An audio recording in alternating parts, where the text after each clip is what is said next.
respirer maintenant. La journée est terminée, et tout ce que vous pensiez devoir porter seul l'est aussi. Si votre cœur est lourd, si votre esprit a lutté pour trouver le repos, voici votre invitation à être tranquille.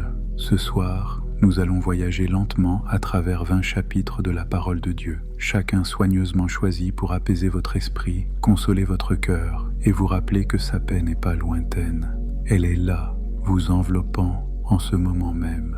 En écoutant la parole de Dieu, laissez la musique douce et la lecture tendre vous guider vers le repos. Pas de bruit, pas de précipitation, seulement le rythme paisible de la voix de Dieu à travers les Écritures. Avant de commencer, prions ensemble. Père, nous venons devant toi ce soir, abandonnant chaque inquiétude, chaque peur et chaque pensée qui a volé notre paix. Tu es notre refuge, notre havre de paix dans la tempête. Que ta parole coule dans nos cœurs comme des eaux calmes sur des âmes fatiguées. Remplis chaque auditeur de la paix qui surpasse toute intelligence et qu'elle demeure bien après le dernier verset. Au nom de Jésus, Amen. Psaume 23, Cantique de David. L'Éternel est mon berger, je ne manquerai de rien. Il me fait reposer dans de verts pâturages. Il me dirige près des eaux paisibles. Il restaure mon âme. Il me conduit dans les sentiers de la justice, à cause de son nom. Quand je marche dans la vallée de l'ombre de la mort, je ne crains aucun mal, car tu es avec moi. Ta houlette et ton bâton me rassurent. Tu dresses devant moi une table en face de mes adversaires. Tu oins d'huile ma tête et ma coupe déborde. Oui, le bonheur et la grâce m'accompagneront tous les jours de ma vie, et j'habiterai dans la maison de l'Éternel jusqu'à la fin de mes jours. Psaume 27 de David. L'Éternel est ma lumière et mon salut. De qui aurais-je crainte? L'Éternel est le soutien de ma vie. De qui aurais-je peur? Quand des méchants s'avancent contre moi pour dévorer ma chair, ce sont mes persécuteurs et mes ennemis qui chancellent et tombent. Si une armée se campait contre moi, mon cœur n'aurait aucune crainte. Si une guerre s'élevait contre moi, je serais malgré cela plein de confiance. Je demande à l'Éternel une chose que je désire ardemment. Je voudrais habiter toute ma vie dans la maison de l'Éternel pour contempler la magnificence de l'Éternel et pour admirer son temple, car il me protégera dans son tabernacle au jour du malheur. Il me cachera sous l'abri de sa tente.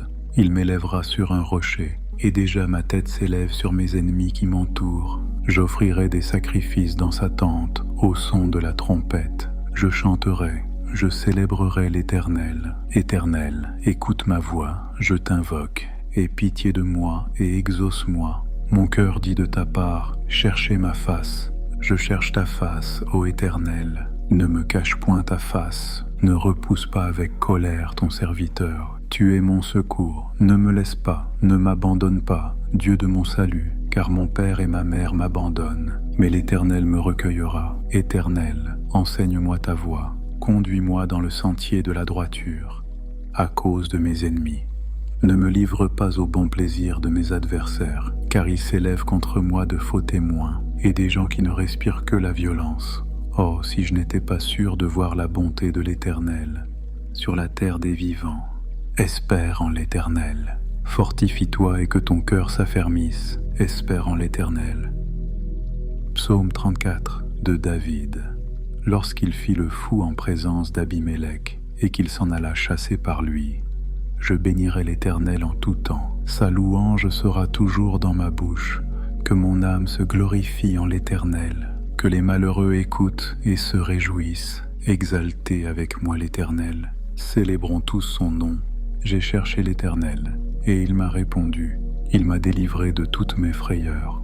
Quand on tourne vers lui les regards, on est rayonnant de joie, et le visage ne se couvre pas de honte. Quand un malheureux crie, l'Éternel entend, et il le sauve de toutes ses détresses. L'ange de l'Éternel campe autour de ceux qui le craignent, et il les arrache au danger. Sentez et voyez combien l'Éternel est bon. Heureux l'homme qui cherche en lui son refuge. Craignez l'Éternel, vous ses saints, car rien ne manque à ceux qui le craignent. Les lionceaux éprouvent la disette et la faim, mais ceux qui cherchent l'Éternel ne sont privés d'aucun bien. Venez mes fils, écoutez-moi, je vous enseignerai la crainte de l'Éternel. Quel est l'homme qui aime la vie, qui désire la prolonger pour jouir du bonheur? Préserve ta langue du mal et tes lèvres des paroles trompeuses. Éloigne-toi du mal et fais le bien. Recherche et poursuis la paix. Les yeux de l'Éternel sont sur les justes et ses oreilles sont attentives à leurs cris.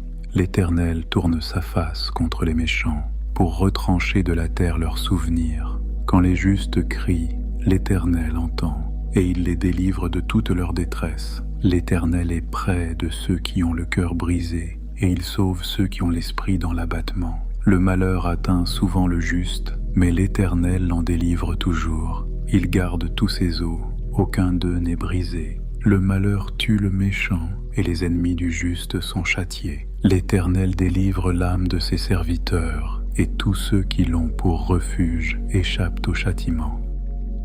Psaume 46. Au chef des chantres, des fils de Corée, sur Alamoth, cantique. Dieu est pour nous un refuge et un appui, un secours qui ne manque jamais dans la détresse. C'est pourquoi nous sommes sans crainte quand la terre est bouleversée et que les montagnes chancellent au cœur des mers, quand les flots de la mer mugissent, écument, se soulèvent jusqu'à faire trembler les montagnes. Il est un fleuve dont les courants réjouissent la cité de Dieu, le sanctuaire des demeures du Très-Haut. Dieu est au milieu d'elle, elle n'est point ébranlée. Dieu la secourt dès l'aube du matin. Des nations s'agitent, des royaumes s'ébranlent. Il fait entendre sa voix, la terre se fond d'épouvante. L'Éternel des armées est avec nous. Le Dieu de Jacob est pour nous une haute retraite. Venez contempler les œuvres de l'Éternel, les ravages qu'il a opérés sur la terre. C'est lui qui a fait cesser les combats jusqu'au bout de la terre. Il a brisé l'arc et il a rompu la lance. Il a consumé par le feu les chars de guerre. Arrêtez et sachez que je suis Dieu. Je domine sur les nations, je domine sur la terre. L'Éternel des armées est avec nous. Le Dieu de Jacob est pour nous une haute retraite. Psaume 91. Celui qui demeure sous l'abri du Très-Haut repose à l'ombre du Tout-Puissant. Je dis à l'Éternel, mon refuge et ma forteresse, mon Dieu en qui je me confie. Car c'est lui qui te délivre du filet de l'oiseleur, de la peste et de ses ravages. Il te couvrira de ses plumes, et tu trouveras un refuge sous ses ailes. Sa fidélité est un bouclier et une cuirasse. Tu ne craindras ni les terreurs de la nuit, ni la flèche qui vole de jour, ni la peste qui marche dans les ténèbres, ni la contagion qui frappe en plein midi. Que 1000 tombent à ton côté et 10 000 à ta droite. Tu ne seras pas atteint, de tes yeux seulement tu regarderas, et tu verras la rétribution des méchants. Parce que tu as mis l'Éternel, mon refuge, le Très-Haut, pour ta demeure, aucun malheur ne t'arrivera, aucun fléau n'approchera de ta tente, car il ordonnera à ses anges de te garder dans toutes tes voies. Ils te porteront sur les mains, de peur que ton pied ne heurte contre une pierre. Tu marcheras sur le lion et sur l'aspic, tu fouleras le lionceau et le dragon. Puisqu'il m'aime, je le délivrerai. Je le protégerai, puisqu'il connaît mon nom. Il m'invoquera, et je lui répondrai. Je serai avec lui dans la détresse, je le délivrerai, et je le glorifierai. Je le rassasierai de longs jours, et je lui ferai voir mon salut. Psaume 121, Cantique des montées. Je lève mes yeux vers les montagnes. D'où me viendra le secours? Le secours me vient de l'Éternel, qui a fait les cieux et la terre. Il ne permettra point que ton pied chancelle. Celui qui te garde ne sommeillera point. Voici, il ne sommeille ni ne dort. Celui qui garde Israël, l'Éternel est celui qui te garde.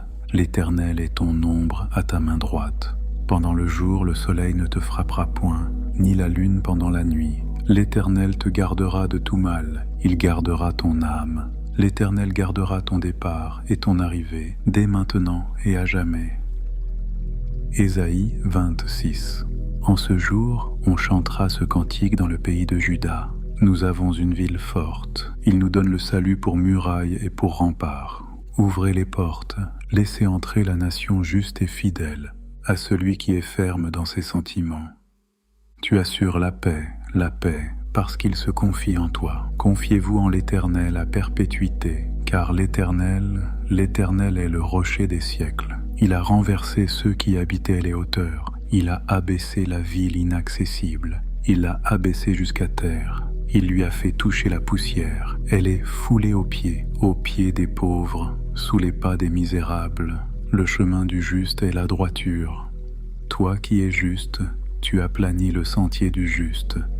Aussi nous t'attendons, ô Éternel, sur la voie de tes jugements. Notre âme soupire après ton nom et après ton souvenir. Mon âme te désire pendant la nuit et mon esprit te cherche au-dedans de moi. Car lorsque tes jugements s'exercent sur la terre, les habitants du monde apprennent la justice. Si l'on fait grâce aux méchants, il n'apprend pas la justice. Il se livre au mal dans le pays de la droiture et il n'a point égard à la majesté de Dieu. Éternel, ta main est puissante. Ils ne l'aperçoivent pas. Ils verront ton zèle pour le peuple, et ils en seront honteux. Le feu consumera tes ennemis. Éternel, tu nous donnes la paix, car tout ce que nous faisons, c'est toi qui l'accomplis pour nous. Éternel, notre Dieu, d'autres maîtres que toi ont dominé sur nous. Mais c'est grâce à toi seul que nous invoquons ton nom. Ceux qui sont morts ne revivront pas, des ombres ne se relèveront pas, car tu les as châtiés, tu les as anéantis, et tu en as détruit tout souvenir. Multiplie le peuple, ô Éternel, multiplie le peuple, manifeste ta gloire, recule toutes les limites du pays. Éternel, ils t'ont cherché quand ils étaient dans la détresse, ils se sont répandus en prière quand tu les as châtiés. Comme une femme enceinte sur le point d'accoucher, se tord et crie au milieu de ses douleurs. Ainsi avons-nous été, loin de ta face, ô Éternel. Nous avons conçu, nous avons éprouvé des douleurs, et quand nous enfantons, ce n'est que du vent. Le pays n'est pas sauvé, et ses habitants ne sont pas nés. Que tes morts revivent, que mes cadavres se relèvent. Réveillez-vous et tressaillez de joie, habitants de la poussière, car ta rosée est une rosée vivifiante, et la terre redonnera le jour aux ombres. Va, mon peuple, entre dans ta chambre, et ferme la porte derrière toi.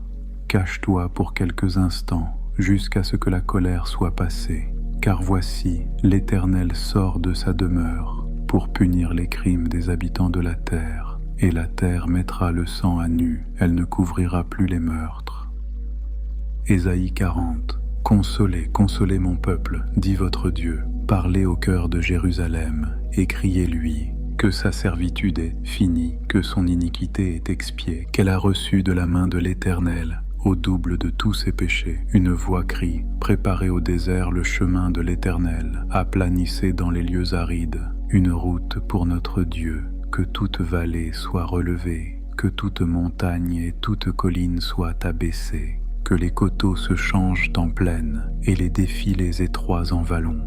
Alors la gloire de l'Éternel sera révélée, et au même instant toute chair la verra, car la bouche de l'Éternel a parlé. Une voix dit, crie, et il répond, que crierai-je? Toute chair est comme l'herbe, et tout son éclat comme la fleur des champs. L'herbe sèche, la fleur tombe, quand le vent de l'Éternel souffle dessus. Certainement le peuple est comme l'herbe sèche, la fleur tombe, mais la parole de notre Dieu subsiste éternellement. Monte sur une haute montagne, Sion, pour publier la bonne nouvelle. Élève avec force ta voix, Jérusalem, pour publier la bonne nouvelle.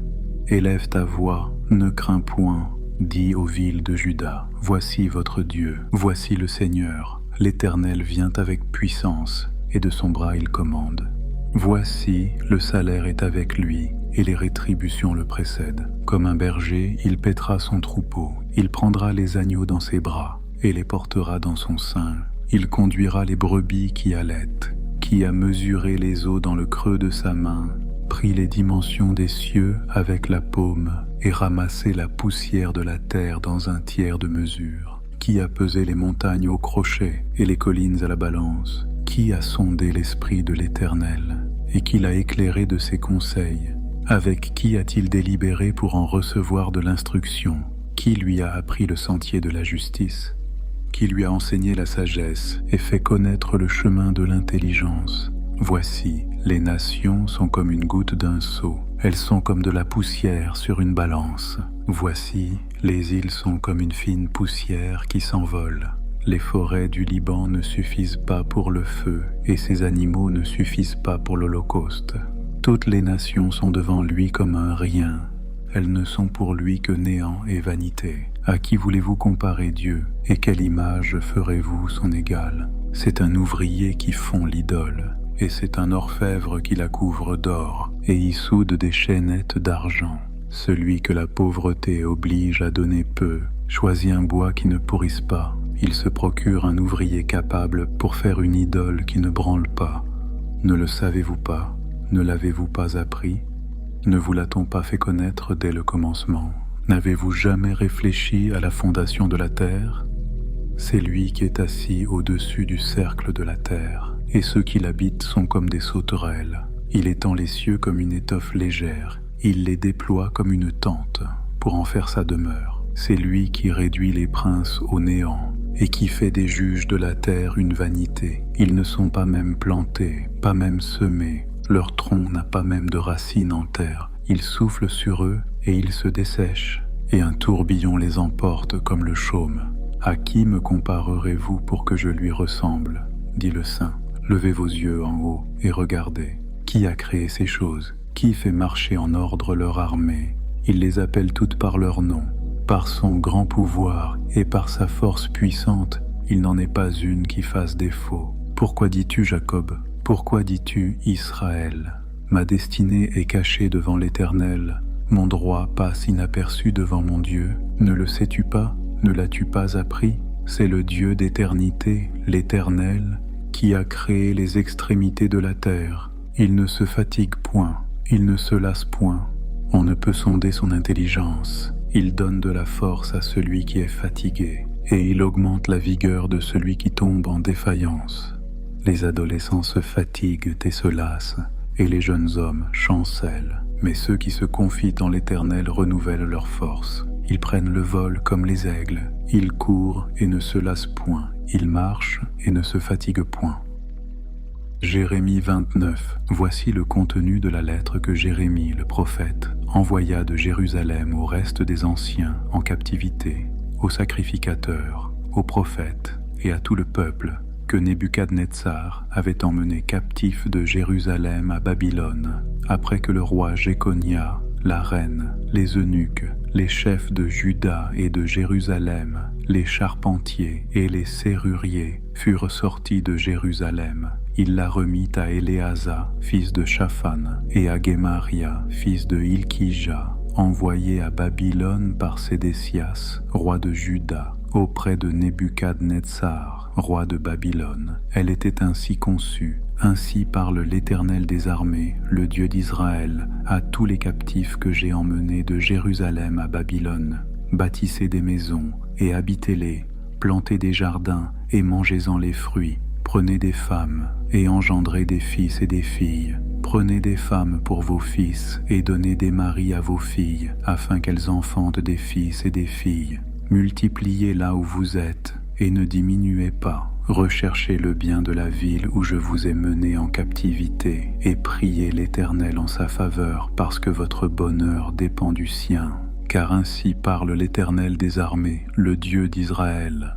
Ne vous laissez pas tromper par vos prophètes qui sont au milieu de vous, et par vos devins. N'écoutez pas vos songeurs dont vous provoquez les songes, car c'est le mensonge qu'ils vous prophétisent en mon nom. Je ne les ai point envoyés, dit l'Éternel. Mais voici ce que dit l'Éternel. Dès que 70 ans seront écoulés pour Babylone, je me souviendrai de vous, et j'accomplirai à votre égard ma bonne parole, en vous ramenant dans ce lieu. Car je connais les projets que j'ai formés sur vous, dit l'Éternel, projets de paix et non de malheur, afin de vous donner un avenir et de l'espérance. Vous m'invoquerez, et vous partirez, vous me prierez, et je vous exaucerai. Vous me chercherez, et vous me trouverez. Si vous me cherchez de tout votre cœur, je me laisserai trouver par vous, dit l'Éternel, et je ramènerai vos captifs. je vous rassemblerai de toutes les nations et de tous les lieux où je vous ai chassés, dit l'Éternel, et je vous ramènerai dans le lieu d'où je vous ai fait aller en captivité. Cependant vous dites, Dieu nous a suscité des prophètes à Babylone. Ainsi parle l'Éternel sur le roi qui occupe le trône de David, sur tout le peuple qui habite cette ville, sur vos frères qui ne sont point allés avec vous en captivité. Ainsi parle l'Éternel des armées. Voici, j'enverrai parmi eux l'épée, la famine et la peste, et je les rendrai semblables à des figues affreuses qui ne peuvent être mangées à cause de leur mauvaise qualité. Je les poursuivrai par l'épée, par la famine et par la peste. Je les rendrai un objet d'effroi pour tous les royaumes de la terre, un sujet de malédiction, de désolation, de moquerie et de déshonneur parmi toutes les nations où je les chasserai parce qu'ils n'ont pas écouté mes paroles, dit l'Éternel, eux à qui j'ai envoyé mes serviteurs, les prophètes à qui je les ai envoyés dès le matin.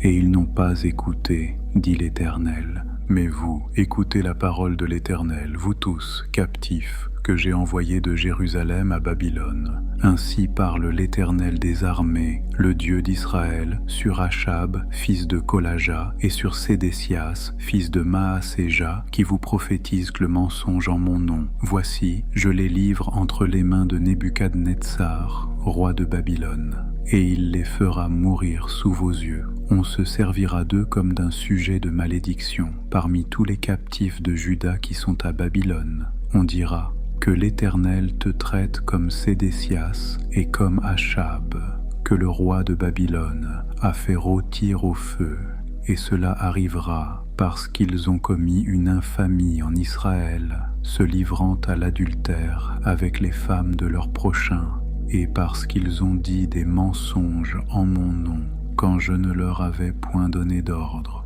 Je le sais, et j'en suis témoin, dit l'Éternel. Tu diras à Shemaéja, Néchélamite, ainsi parle l'Éternel des armées, le Dieu d'Israël. Tu as envoyé en ton nom à tout le peuple de Jérusalem, à Sophonie, fils de Maaséja, le sacrificateur, et à tous les sacrificateurs, une lettre ainsi conçue. L'Éternel t'a établi sacrificateur à la place de Jéhojada, le sacrificateur, afin qu'il y ait dans la maison de l'Éternel des inspecteurs pour surveiller tout homme qui est fou et se donne pour prophète, et afin que tu le mettes en prison et dans les fers. Maintenant, pourquoi ne réprimes-tu pas Jérémie d'Anathoth qui prophétise parmi vous, qui nous a même envoyé dire à Babylone, elle sera longue, la captivité, bâtissez des maisons et habitez-les, plantez des jardins et mangez-en les fruits. Sophonie, le sacrificateur, lut cette lettre en présence de Jérémie, le prophète, et la parole de l'Éternel fut adressée à Jérémie en ces mots. Fais dire à tous les captifs, ainsi parle l'Éternel sur Shemaéja, né Shélamite, parce que Shemaéja vous prophétise sans que je l'aie envoyé et qu'il vous inspire une fausse confiance. Voici ce que dit l'Éternel. Je châtierai Shemaéja, né Shélamite, et sa postérité. Nul des siens n'habitera au milieu de ce peuple, et il ne verra pas le bien que je ferai à mon peuple, dit l'Éternel, car ces paroles sont une révolte contre l'Éternel. Matthieu 6. Gardez-vous de pratiquer votre justice devant les hommes pour en être vus. Autrement, vous n'aurez point de récompense auprès de votre Père qui est dans les cieux. Lors donc que tu fais l'aumône, ne sonne pas de la trompette devant toi, comme font les hypocrites dans les synagogues et dans les rues afin d'être glorifiés par les hommes. Je vous le dis en vérité, ils reçoivent leur récompense. Mais quand tu fais l'aumône, que ta main gauche ne sache pas ce que fait ta droite, afin que ton aumône se fasse en secret, et ton Père qui voit dans le secret te le rendra. Lorsque vous priez, ne soyez pas comme les hypocrites, qui aiment à prier debout dans les synagogues et au coin des rues pour être vus des hommes. Je vous le dis en vérité, ils reçoivent leur récompense. Mais quand tu pries, entre dans ta chambre, ferme ta porte et prie ton Père qui est là dans le lieu secret, et ton Père qui voit dans le secret te le rendra. En priant, ne multipliez pas de vaines paroles, comme les païens, qui s'imaginent qu'à force de paroles, ils seront exaucés. Ne leur ressemblez pas, car votre Père sait de quoi vous avez besoin avant que vous le lui demandiez. Voici donc comment vous devez prier. Notre Père qui es aux cieux, que ton nom soit sanctifié, que ton règne vienne, que ta volonté soit faite sur la terre comme au ciel. Donne-nous aujourd'hui notre pain quotidien. Pardonne-nous nos offenses, comme nous aussi nous pardonnons à ceux qui nous ont offensés. Ne nous induis pas en tentation, mais délivre-nous du malin, car c'est à toi qu'appartiennent, dans tous les siècles, le règne, la puissance et la gloire. Amen. Si vous pardonnez aux hommes leurs offenses, votre Père céleste vous pardonnera aussi. Mais si vous ne pardonnez pas aux hommes, votre Père ne vous pardonnera pas non plus vos offenses. Lorsque vous jeûnez, ne prenez pas un air triste, comme les hypocrites, qui se rendent le visage tout défait, pour montrer aux hommes qu'ils jeûnent. Je vous le dis en vérité, ils reçoivent leur récompense. Mais quand tu jeûnes, parfume ta tête et lave ton visage, afin de ne pas montrer aux hommes que tu jeûnes, mais à ton Père qui est là dans le lieu secret, et ton Père qui voit dans le secret te le rendra. Ne vous amassez pas des trésors sur la terre, où les vers et la rouille détruisent, et où les voleurs percent et dérobent, mais amassez-vous des trésors dans le ciel, où les vers et la rouille ne détruisent point, et où les voleurs ne percent ni ne dérobent. Car là où est ton trésor, là aussi sera ton cœur. L'œil est la lampe du corps. Si ton œil est en bon état, tout ton corps sera éclairé, mais si ton œil est en mauvais état, tout ton corps sera dans les ténèbres. Si donc la lumière qui est en toi est ténèbres, combien seront grandes ces ténèbres? Nul ne peut servir deux maîtres, car ou il haïra l'un et aimera l'autre, ou il s'attachera à l'un et méprisera l'autre. Vous ne pouvez servir Dieu et Mammon. C'est pourquoi je vous dis, ne vous inquiétez pas pour votre vie de ce que vous mangerez, ni pour votre corps, de quoi vous serez vêtus. La vie n'est-elle pas plus que la nourriture, et le corps plus que le vêtement? Regardez les oiseaux du ciel. Ils ne sèment, ni ne moissonnent, et ils n'amassent rien dans des greniers, et votre Père céleste les nourrit. Ne valez-vous pas beaucoup plus qu'eux? Qui de vous, par ses inquiétudes, peut ajouter une coudée à la durée de sa vie? Et pourquoi vous inquiétez au sujet du vêtement? Considérez comment croissent les lys des champs. Ils ne travaillent ni ne filent. Cependant je vous dis que Salomon même, dans toute sa gloire, n'a pas été vêtu comme l'un d'eux. Si Dieu revêt ainsi l'herbe des champs, qui existe aujourd'hui et qui demain sera jetée au four, ne vous vêtira-t-il pas à plus forte raison, gens de peu de foi? Ne vous inquiétez donc point et ne dites pas « Que mangerons-nous? Que boirons-nous? De quoi serons-nous vêtus ?» Car toutes ces choses, ce sont les païens qui les recherchent. Votre Père céleste sait que vous en avez besoin. Cherchez premièrement le royaume et la justice de Dieu, et toutes ces choses vous seront données par-dessus. Ne vous inquiétez donc pas du lendemain, car le lendemain aura soin de lui-même. À chaque jour suffit sa peine. Luc 12. Sur ces entrefaites, les gens s'étant rassemblés par milliers, au point de se fouler les uns les autres, Jésus se mit à dire à ses disciples, « Avant tout, gardez-vous du levain des pharisiens, qui est l'hypocrisie. Il n'y a rien de caché qui ne doive être découvert, ni de secret qui ne doive être connu. C'est pourquoi tout ce que vous aurez dit dans les ténèbres sera entendu dans la lumière, et ce que vous aurez dit à l'oreille dans les chambres sera prêché sur les toits. Je vous dis, à vous qui êtes mes amis, ne craignez pas ceux qui tuent le corps, et qui après cela ne peuvent rien faire de plus. Je vous montrerai qui vous devez craindre.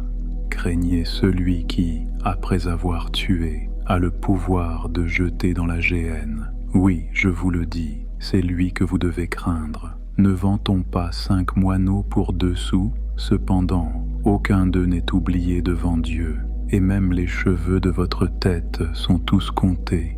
Ne craignez donc point, vous valez plus que beaucoup de moineaux. Je vous le dis, quiconque me confessera devant les hommes, le Fils de l'homme le confessera aussi devant les anges de Dieu. Mais celui qui me reniera devant les hommes sera renié devant les anges de Dieu. Et quiconque parlera contre le Fils de l'homme, il lui sera pardonné. Mais à celui qui blasphémera contre le Saint-Esprit, il ne sera point pardonné. Quand on vous mènera devant les synagogues, les magistrats et les autorités, ne vous inquiétez pas de la manière dont vous vous défendrez, ni de ce que vous direz, car le Saint-Esprit vous enseignera à l'heure même ce qu'il faudra dire. Quelqu'un dit à Jésus du milieu de la foule, « Maître, dis à mon frère de partager avec moi notre héritage. » Jésus lui répondit, « Ô homme, qui m'a établi pour être votre juge ou pour faire vos partages ?» Puis il leur dit, « Gardez-vous avec soin de toute avarice, car la vie d'un homme ne dépend pas de ses biens, serait-il dans l'abondance. » Et il leur dit cette parabole. Les terres d'un homme riche avaient de beaucoup rapporté, et il raisonnait en lui-même, disant, « Que ferai-je ? En effet, je n'ai pas de place pour ramasser ma récolte. Voici, dit-il, ce que je ferai. J'abattrai mes greniers, j'en bâtirai de plus grands, j'y amasserai toute ma récolte et tous mes biens, et je dirai à mon âme, tu as beaucoup de biens en réserve pour plusieurs années. Repose-toi, mange, bois et réjouis-toi. » Mais Dieu lui dit, « Insensé, cette nuit même ton âme te sera redemandée, et ce que tu as préparé, pour qui cela sera-t-il ? Il en est ainsi de celui qui amasse des trésors pour lui-même et qui n'est pas riche pour Dieu. » Jésus dit ensuite à ses disciples, « C'est pourquoi je vous dis, ne vous inquiétez pas pour votre vie de ce que vous mangerez, ni pour votre corps de quoi vous serez vêtus. La vie est plus que la nourriture, et le corps plus que le vêtement. Considérez les corbeaux, ils ne sèment ni ne moissonnent, ils n'ont ni cave ni grenier, et Dieu les nourrit. Combien ne valez-vous pas plus que les oiseaux ?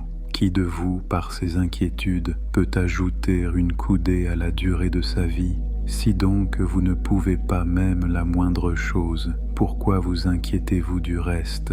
Considérez comment croissent les lys. Ils ne travaillent ni ne filent. Cependant, je vous dis que Salomon même, dans toute sa gloire, n'a pas été vêtu comme l'un d'eux. Si Dieu revêt ainsi l'herbe qui est aujourd'hui dans les champs et qui demain sera jetée au four, à combien plus forte raison ne vous vêtira-t-il pas, gens de peu de foi ?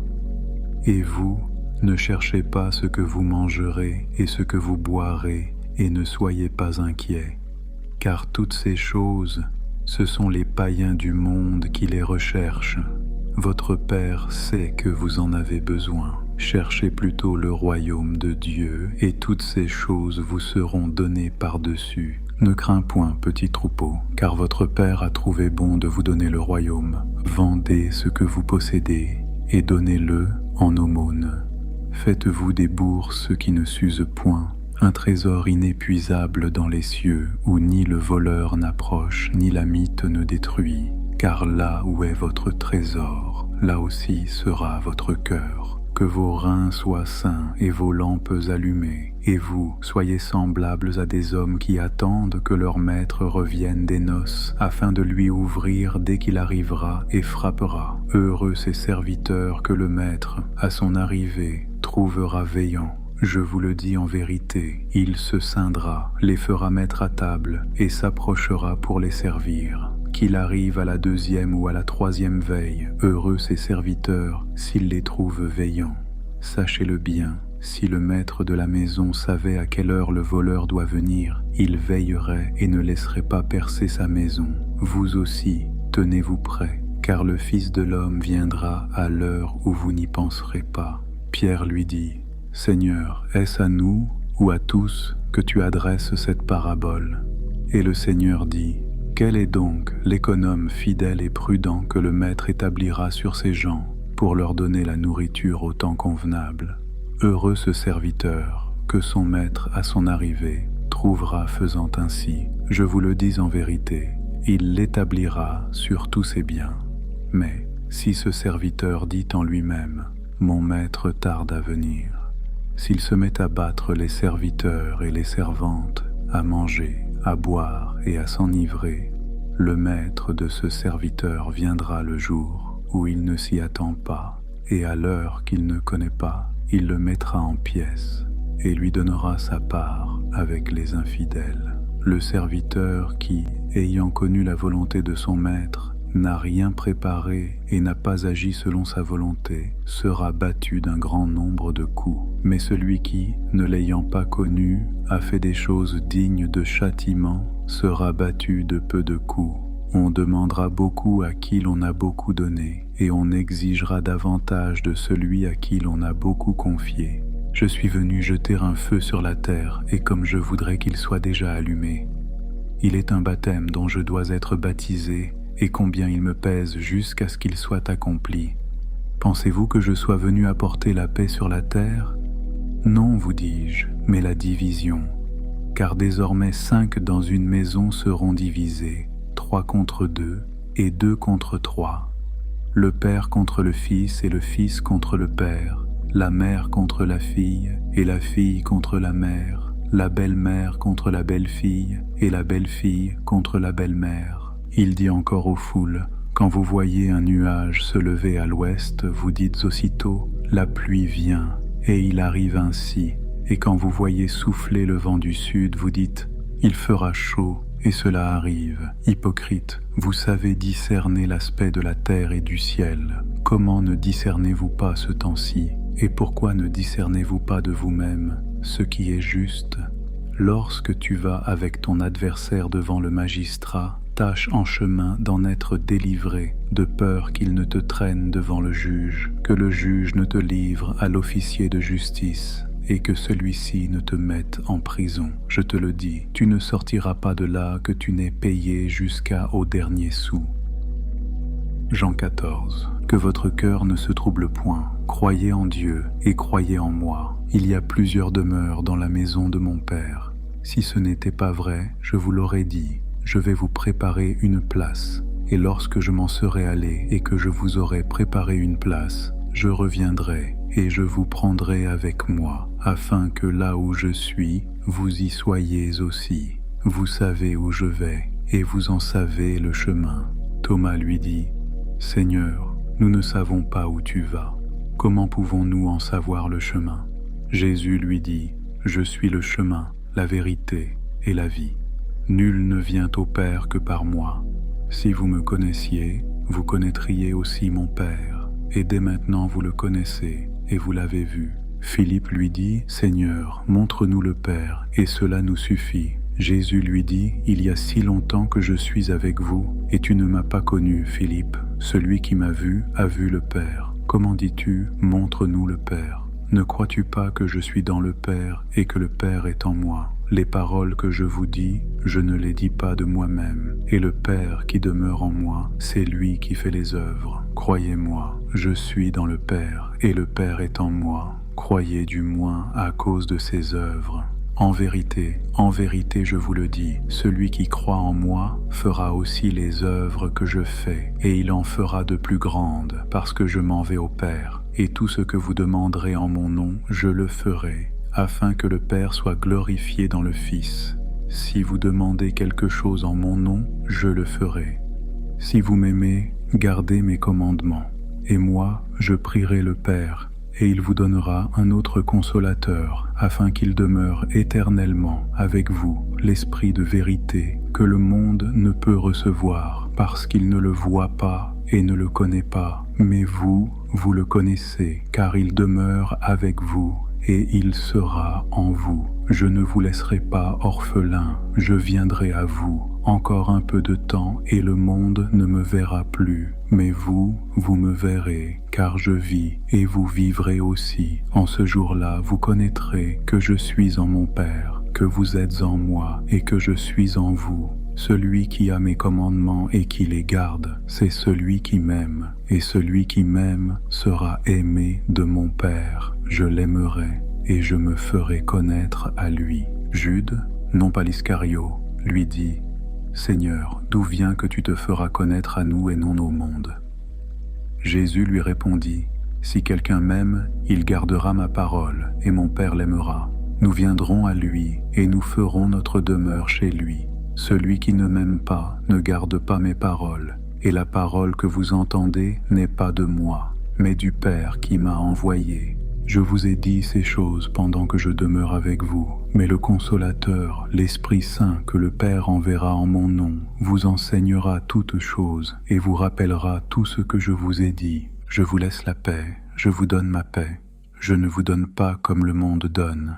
Que votre cœur ne se trouble pas et ne s'alarme pas. Vous avez entendu que je vous ai dit, je m'en vais et je reviens vers vous.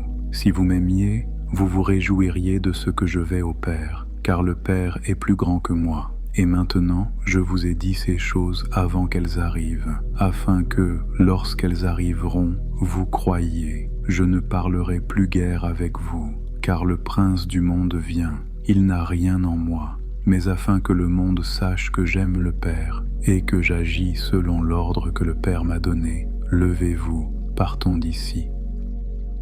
Jean 15. Je suis le vrai cep, et mon Père est le vigneron. Tout sarment qui est en moi et qui ne porte pas de fruit, il le retranche, et tout sarment qui porte du fruit, il l'émonde, afin qu'il porte encore plus de fruits. Déjà vous êtes purs à cause de la parole que je vous ai annoncée. Demeurez en moi, et je demeurerai en vous. Comme le sarment ne peut de lui-même porter du fruit s'il ne demeure attaché au cep, ainsi vous ne le pouvez non plus si vous ne demeurez pas en moi. Je suis le cep, vous êtes les sarments. Celui qui demeure en moi et en qui je demeure porte beaucoup de fruits, car sans moi, vous ne pouvez rien faire. Si quelqu'un ne demeure pas en moi, il est jeté dehors comme le sarment, et il sèche, puis on ramasse les sarments, on les jette au feu, et ils brûlent. Si vous demeurez en moi, et que mes paroles demeurent en vous, demandez ce que vous voudrez, et cela vous sera accordé. Si vous portez beaucoup de fruits, c'est ainsi que mon Père sera glorifié, et que vous serez mes disciples. Comme le Père m'a aimé, je vous ai aussi aimé. Demeurez dans mon amour. Si vous gardez mes commandements, vous demeurerez dans mon amour, de même que j'ai gardé les commandements de mon Père, et que je demeure dans son amour. Je vous ai dit ces choses, afin que ma joie soit en vous, et que votre joie soit parfaite. C'est ici mon commandement, aimez-vous les uns les autres, comme je vous ai aimé. Il n'y a pas de plus grand amour que de donner sa vie pour ses amis. Vous êtes mes amis, si vous faites ce que je vous commande. Je ne vous appelle plus serviteur, parce que le serviteur ne sait pas ce que fait son maître. Mais je vous ai appelé ami, parce que je vous ai fait connaître tout ce que j'ai appris de mon Père. Ce n'est pas vous qui m'avez choisi, mais moi, je vous ai choisi, et je vous ai établi afin que vous alliez, et que vous portiez du fruit, et que votre fruit demeure, afin que ce que vous demanderez au Père en mon nom, il vous le donne. Ce que je vous commande, c'est de vous aimer les uns les autres. Si le monde vous hait, sachez qu'il m'a haï avant vous. Si vous étiez du monde, le monde aimerait ce qui est à lui. Mais parce que vous n'êtes pas du monde, et que je vous ai choisi du milieu du monde, à cause de cela, le monde vous hait. Souvenez-vous de la parole que je vous ai dite. Le serviteur n'est pas plus grand que son maître. S'ils m'ont persécuté, ils vous persécuteront aussi. S'ils ont gardé ma parole, ils garderont aussi la vôtre. Mais ils vous feront toutes ces choses à cause de mon nom, parce qu'ils ne connaissent pas celui qui m'a envoyé. Si je n'étais pas venu et que je ne leur avais point parlé, ils n'auraient pas de péché. Mais maintenant, ils n'ont aucune excuse de leur péché. Celui qui me hait est aussi mon Père. Si je n'avais pas fait parmi eux des œuvres que nul autre n'a faites, ils n'auraient pas de péché. Mais maintenant, ils les ont vus et ils ont haï, et moi, et mon Père. Mais cela est arrivé afin que s'accomplisse la parole qui est écrite dans leur loi. Ils m'ont haï sans cause. Quand sera venu le Consolateur, que je vous enverrai de la part du Père, l'Esprit de vérité, qui vient du Père, il rendra témoignage de moi. Et vous aussi vous rendrez témoignage, parce que vous êtes avec moi dès le commencement. Romains 8. Il n'y a donc maintenant aucune condamnation pour ceux qui sont en Jésus-Christ. En effet, la loi de l'Esprit de vie en Jésus-Christ m'a affranchi de la loi du péché et de la mort. Car, chose impossible à la loi, parce que la chair la rendait sans force, Dieu a condamné le péché dans la chair, en envoyant, à cause du péché, son propre Fils dans une chair semblable à celle du péché, et cela afin que la justice de la loi soit accomplie en nous, qui marchons non selon la chair, mais selon l'Esprit. Ceux, en effet, qui vivent selon la chair s'affectionnent aux choses de la chair, tandis que ceux qui vivent selon l'Esprit s'affectionnent aux choses de l'Esprit.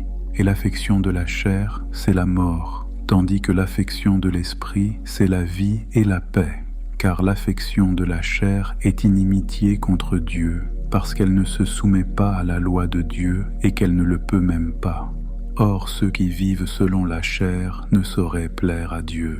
Pour vous, vous ne vivez pas selon la chair, mais selon l'Esprit, si du moins l'Esprit de Dieu habite en vous. Si quelqu'un n'a pas l'Esprit de Christ, il ne lui appartient pas. Et si Christ est en vous, le corps, il est vrai, est mort à cause du péché, mais l'Esprit est vie à cause de la justice. Et si l'Esprit de celui qui a ressuscité Jésus d'entre les morts habite en vous, celui qui a ressuscité Christ d'entre les morts rendra aussi la vie à vos corps mortels par son Esprit qui habite en vous. Ainsi donc, frères, nous ne sommes point redevables à la chair pour vivre selon la chair. Si vous vivez selon la chair, vous mourrez. Mais si par l'Esprit vous faites mourir les actions du corps, vous vivrez, car tous ceux qui sont conduits par l'Esprit de Dieu sont fils de Dieu, et vous n'avez point reçu un esprit de servitude pour être encore dans la crainte, mais vous avez reçu un esprit d'adoption, par lequel nous crions « Abba, Père ». L'Esprit lui-même rend témoignage avec notre esprit que nous sommes enfants de Dieu. Or, si nous sommes enfants, nous sommes aussi héritiers, héritiers de Dieu et co-héritiers de Christ, si toutefois nous souffrons avec lui, afin d'être glorifiés avec lui. J'estime que les souffrances du temps présent ne sauraient être comparées à la gloire à venir qui sera révélée pour nous.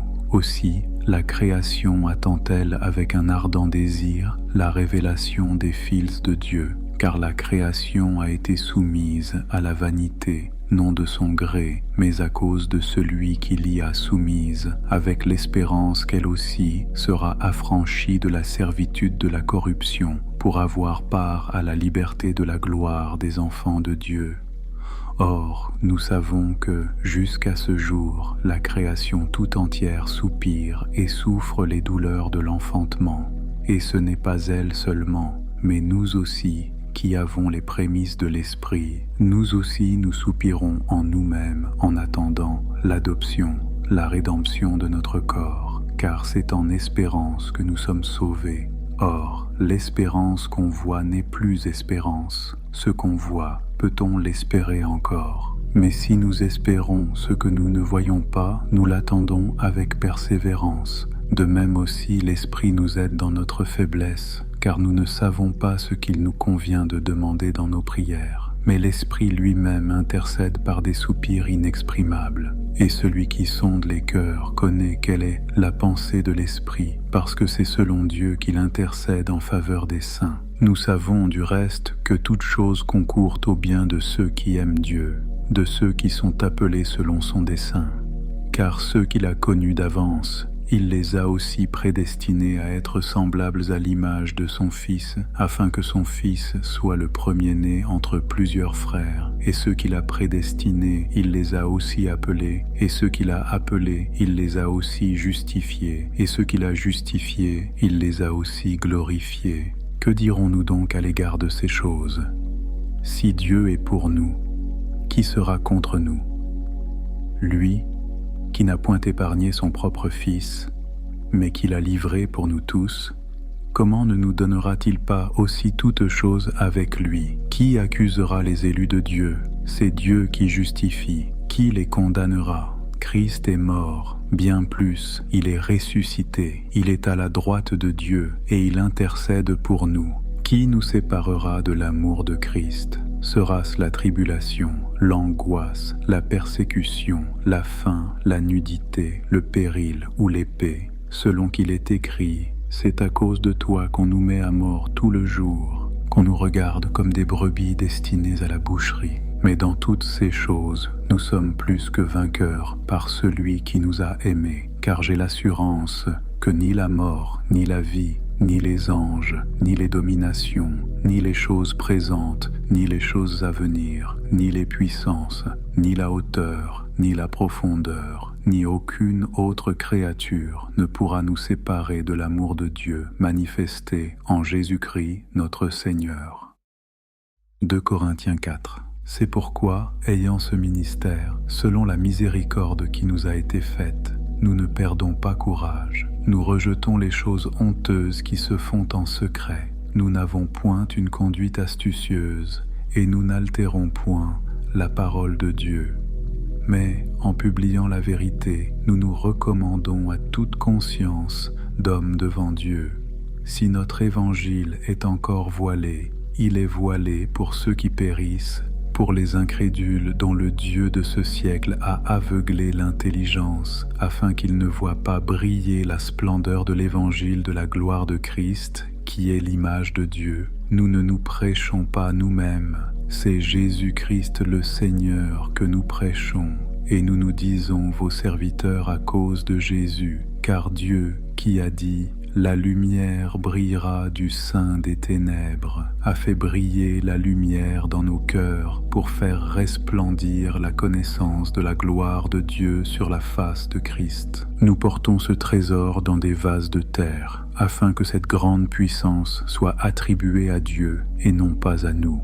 Nous sommes pressés de toute manière, mais non réduits à l'extrémité, dans la détresse, mais non dans le désespoir, persécutés, mais non abandonnés, abattus, mais non perdus, portant toujours avec nous dans notre corps la mort de Jésus, afin que la vie de Jésus soit aussi manifestée dans notre corps. Car nous qui vivons, nous sommes sans cesse livrés à la mort à cause de Jésus, afin que la vie de Jésus soit aussi manifestée dans notre chair mortelle. Ainsi la mort agit en nous et la vie agit en vous.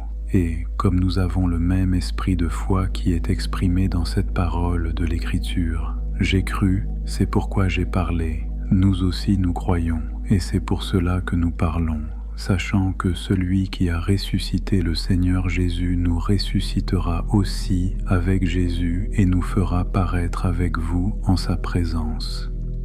Car tout cela arrive à cause de vous, afin que la grâce, en se multipliant, fasse abonder, à la gloire de Dieu, les actions de grâce d'un plus grand nombre.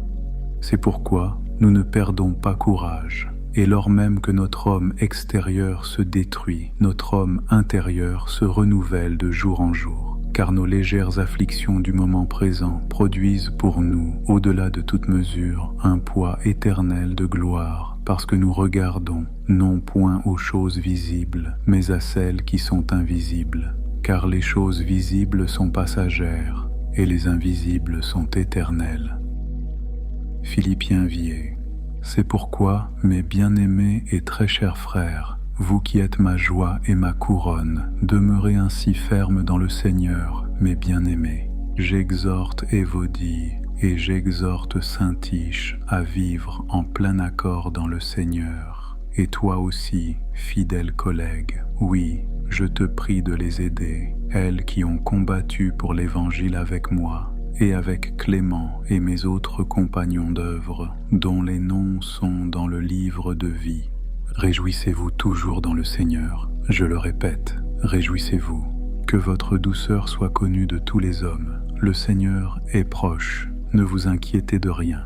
Mais en toute chose, faites connaître vos demandes à Dieu par des prières et des supplications, avec des actions de grâce.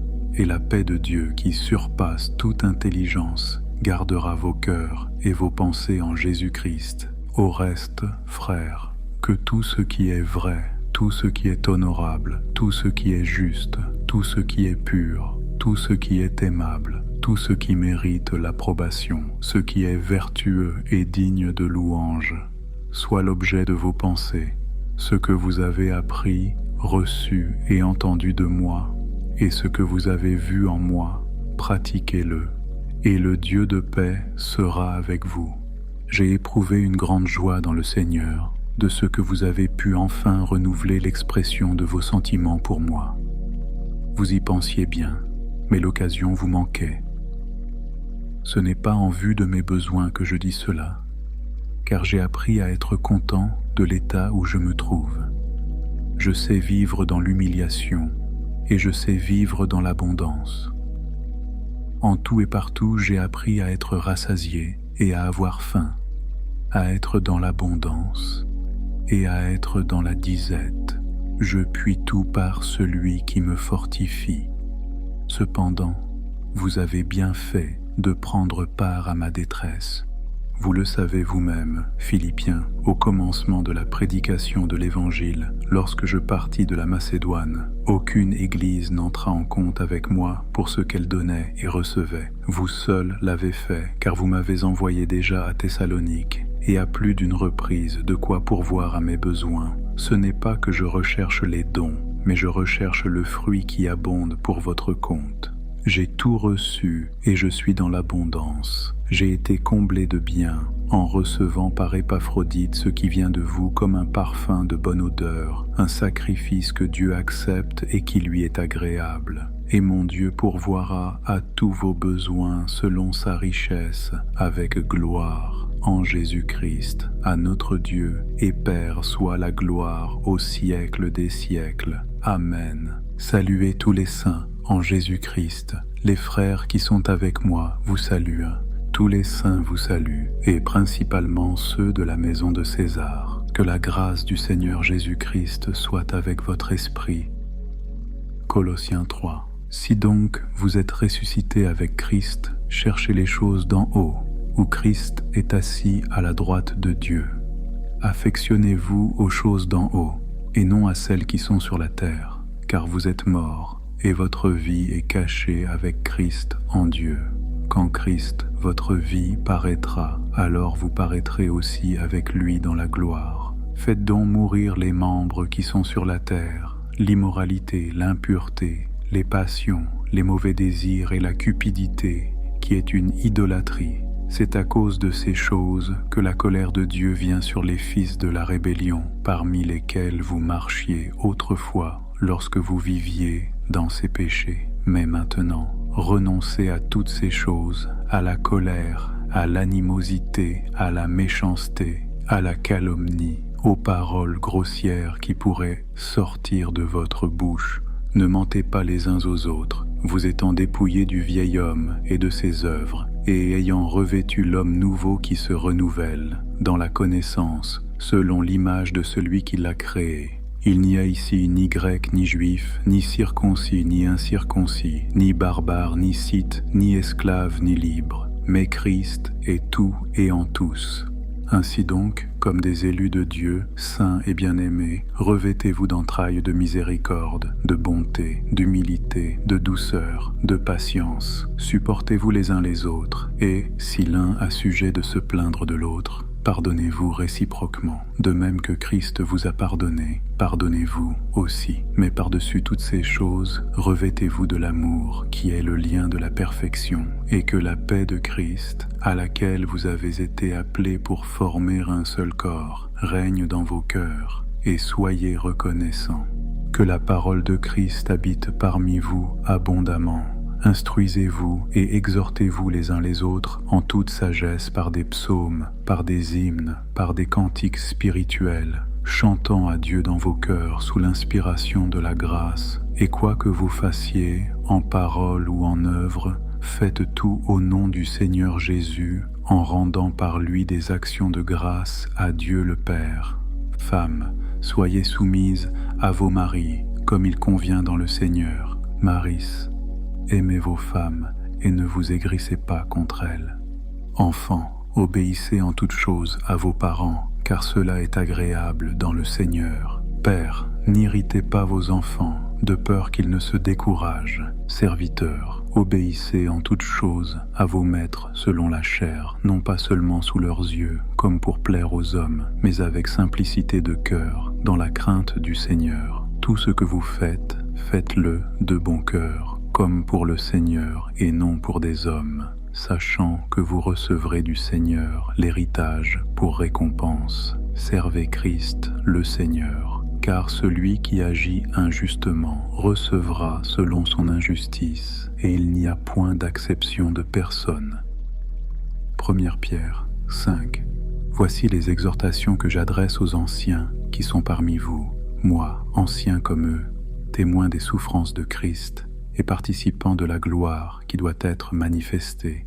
Paissez le troupeau de Dieu qui est sous votre garde, non par contrainte, mais volontairement selon Dieu, non pour un gain honteux, mais avec dévouement, non comme dominant sur ceux qui vous sont échus en partage, mais en étant les modèles du troupeau. Et lorsque le souverain pasteur paraîtra, vous obtiendrez la couronne incorruptible de la gloire. De même, vous qui êtes jeunes, soyez soumis aux anciens, et tous, dans vos rapports mutuels, revêtez-vous d'humilité, car Dieu résiste aux orgueilleux, mais il fait grâce aux humbles.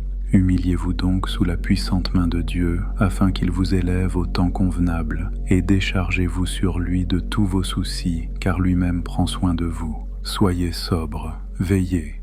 Votre adversaire, le diable, rôde comme un lion rugissant, cherchant qui il dévorera.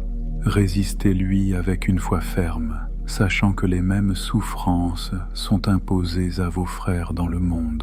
Le Dieu de toute grâce, qui vous a appelés en Jésus-Christ à sa gloire éternelle, après que vous aurez souffert un peu de temps, vous perfectionnera lui-même, vous affermira, vous fortifiera, vous rendra inébranlable. À lui soit la puissance au siècle des siècles. Amen. C'est par Sylvain, qui est à mes yeux un frère fidèle, que je vous écris ces quelques mots pour vous exhorter et pour vous attester que la grâce de Dieu à laquelle vous êtes attachés est la véritable. L'Église des élus qui est à Babylone vous salue, ainsi que Marc, mon fils. Saluez-vous les uns les autres par un baiser d'affection. Que la paix soit avec vous tous qui êtes en Christ. Hébreux 4.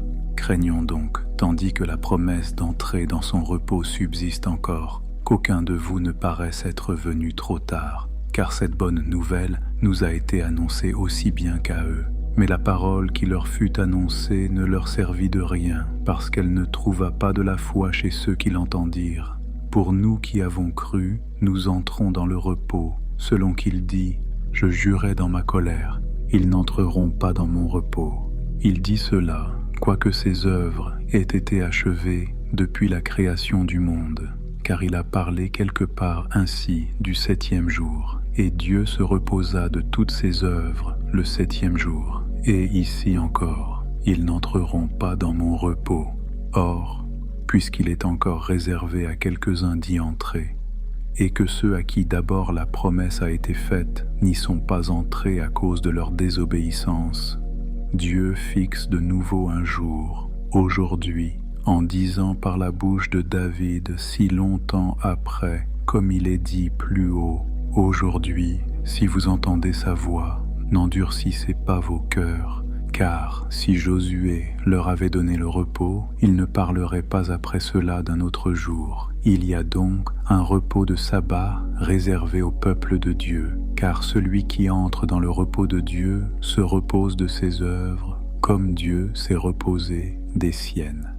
Efforçons-nous donc d'entrer dans ce repos, afin que personne ne tombe en donnant le même exemple de désobéissance, car la parole de Dieu est vivante et efficace, plus tranchante qu'une épée quelconque à 2 tranchants, pénétrante jusqu'à partager âme et esprit, jointures et moelles. Elle juge les sentiments et les pensées du cœur. Nulle créature n'est cachée devant lui, mais tout est à nu et à découvert aux yeux de celui à qui nous devons rendre compte. Ainsi, puisque nous avons un grand souverain sacrificateur qui a traversé les cieux, Jésus, le Fils de Dieu, demeurons fermes dans la foi que nous professons, car nous n'avons pas un souverain sacrificateur qui ne puisse compatir à nos faiblesses. Au contraire, il a été tenté comme nous en toutes choses, sans commettre de péché. Approchons-nous donc avec assurance du trône de la grâce, afin d'obtenir miséricorde et de trouver grâce pour être secourus dans nos besoins. Apocalypse 21. Puis je vis un nouveau ciel et une nouvelle terre, car le premier ciel et la première terre avaient disparu, et la mer n'était plus. Et je vis descendre du ciel, d'auprès de Dieu, la ville sainte, la nouvelle Jérusalem, préparée comme une épouse qui s'est parée pour son époux. Et j'entendis du trône une forte voix qui disait « Voici le tabernacle de Dieu avec les hommes. Il habitera avec eux, et ils seront son peuple, et Dieu lui-même sera avec eux. Il essuiera toute larme de leurs yeux, et la mort ne sera plus, et il n'y aura plus ni deuil, ni cri, ni douleur, car les premières choses ont disparu. Et celui qui était assis sur le trône dit, « Voici, je fais toutes choses nouvelles. » Et il dit, « Écris, car ces paroles sont certaines et véritables. » Et il me dit, « C'en est fait. Je suis l'alpha et l'oméga, le commencement et la fin. À celui qui a soif, je donnerai de la source de l'eau de la vie, gratuitement. Celui qui vaincra héritera ces choses. Je serai son Dieu, et il sera mon fils. Mais pour les lâches, les incrédules, les abominables, les meurtriers, les fornicateurs, les magiciens, les idolâtres et tous les menteurs, leur part sera dans l'étang ardent de feu et de soufre. Cela, c'est la seconde mort.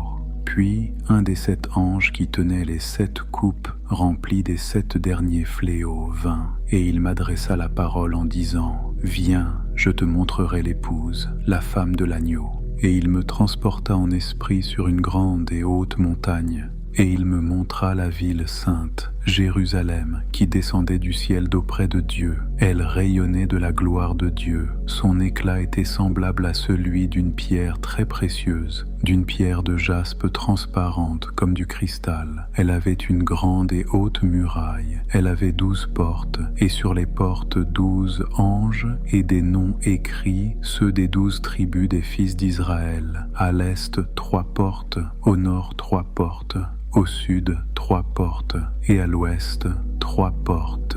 La muraille de la ville avait 12 fondements, et sur eux il y avait les 12 noms des 12 apôtres de l'agneau. Celui qui me parlait avait pour mesure un roseau d'or, afin de mesurer la ville, ses portes et sa muraille. La ville avait la forme d'un carré, et sa longueur était égale à sa largeur. Il mesura la ville avec le roseau, et trouva 12 000 stades. La longueur, la largeur et la hauteur en étaient égales. Il mesura la muraille et trouva 144 coudées, mesure d'homme, qui était celle de l'ange. La muraille était construite en jaspe et la ville était d'or pur, semblable à du verre pur. Les fondements de la muraille de la ville étaient ornés de pierres précieuses de toute espèce. Le premier fondement était de jaspe, le second de saphir, le troisième de chalcédoine, le quatrième d'émeraude, le cinquième de sardonyx, le sixième de sardoine, le septième de chrysolite, le huitième de béryl, le neuvième de topaze, le 10e de chrysoprase, le 11e d'hyacinthe, le 12e d'améthyste. Les 12 portes étaient 12 perles, chaque porte était d'une seule perle. La place de la ville était d'or pur, comme du verre transparent. Je ne vis point de temple dans la ville, car le Seigneur Dieu Tout-Puissant est son temple ainsi que l'agneau. La ville n'a besoin ni du soleil ni de la lune pour l'éclairer, car la gloire de Dieu l'éclaire, et l'agneau est son flambeau. Les nations marcheront à sa lumière, et les rois de la terre y apporteront leur gloire. Ses portes ne se fermeront point le jour, car là il n'y aura point de nuit. On y apportera la gloire et l'honneur des nations. Il n'entrera chez elle rien de souillé, ni personne qui se livre à l'abomination et au mensonge. Il n'entrera que ceux qui sont écrits dans le livre de vie de l'agneau.